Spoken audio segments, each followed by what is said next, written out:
안녕하세요. 저희는 2022학년도 교육과정 매니저 정치화법 과목의 설명을 맡은 김수환, 오규민, 김정원입니다.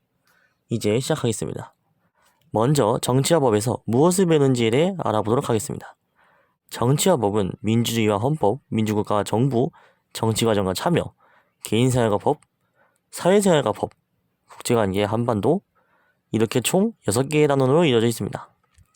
단원별 주 키워드로는 민주주의, 기본권, 권력 분립, 정치 참여, 민법과 그 원리, 형법, 국제법, 국제 관계 등이 있습니다.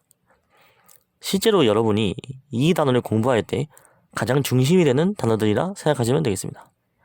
이렇게 단순히 설명을 드릴 때에는 통합사회 확장판, 어쩌면 공부하기 까다롭고 어려운 과목이라고 생각하실 수 있겠지만 정치와 법은 모두가 알아야 할 기본 상식으로서 우리의 일상에 가장 가까이 있고 가장 쉽게 사회에서 접할 수 있는 과목입니다.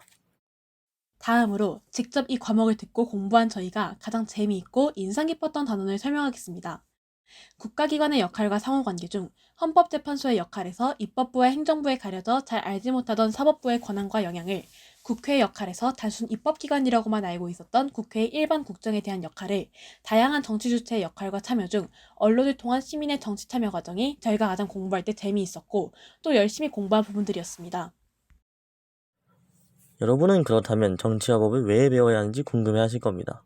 그렇게 재밌어 보이지도 않고 공부하기 쉬워 보이지도 않는데 왜 정치화법을 선택해야 하나요? 라고 물어보실 수도 있겠고요. 그런 여러분들을 위해 조동사를 이용해 정치화법을 배워야 하는 이유를 정리해보았습니다. 첫 번째, can. 정치화법은 바로 우리 실생활에 적용될 수 있습니다. 두 번째, will. 우리 사회의 흐름을 읽어내는 기초적인 바탕이 될 수 있습니다. 세 번째, may. 배우는 다양한 분야에서 흥미를 느끼고 진로를 찾는 기반이 될 수 있습니다. 마지막, must. 당장 몇 년 뒤, 어쩌면 지금 당장 우리가 겪는 사회 경험과 직접적인 연관이 있습니다. 그렇다면 어떤 학생들이 정치화법을 들으면 좋을까요? 정치 외교학과, 법학과를 지망하는 학생들만 듣는 과목일까요? 아닙니다. 정치화법은 인문계열의 꽃과 같은 과목으로서 행정, 사회복지, 무역, 경제, 언론, 경찰행정 등 인문 분야로의 진학을 희망하는 학생들에게는 단순 대입뿐 아니라 사회생활과 직업까지도 이어지는 필수 과목입니다. 평소에 신문과 뉴스를 즐겨보거나 관심이 있는 학생, 사회적 제도나 정책이 어떻게 만들어지는지 궁금한 학생, 배운 이론과 내용을 실생활에 적용하는 재미를 나는 학생, 저의 영상을 보고 정치화법에 관심이 생긴 학생이라면 지금 당장 정치화법을 선택하는 것을 추천드립니다.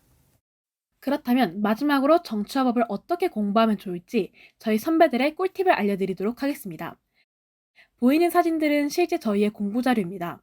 정치화법은 활자, 즉 글자가 많고 소위 말이 많은 과목인 만큼 교과서를 많이 읽으면서 전체적인 흐름을 파악하고 기억하는 것이 가장 중요합니다. 이 방식을 통해 전체적인 내용이 눈에 익으면 원인, 과정, 결과 세 가지의 틀을 이용해 꼼꼼하게 정리하고 또 암기합니다. 이해하는 것도 물론 중요하지만 정치와 법이라는 과목은 암기가 없으면 절대 좋은 성적을 가질 수 없습니다. 확실한 암기를 위해서 3반의 선생님 되기와 같은 자신만의 독자적인 암기 방식을 가지고 시험 전까지 계속해서 공부하는 것을 추천드립니다. 자, 여러분. 아직도 정법을 듣고 싶지 않으신가요? 사탐 선택 과목 중 단언컨대 사회과학 계열의 꽃과 같은 과목 정치화법. 여러분들도 선택하셔서 즐거운 2학년 생활이 되셨으면 좋겠습니다. 지금까지 2022학년도 교육과정 매니저 정글의 법칙팀의 영상을 봐주셔서 감사합니다. 모두 모두 안녕! 안녕!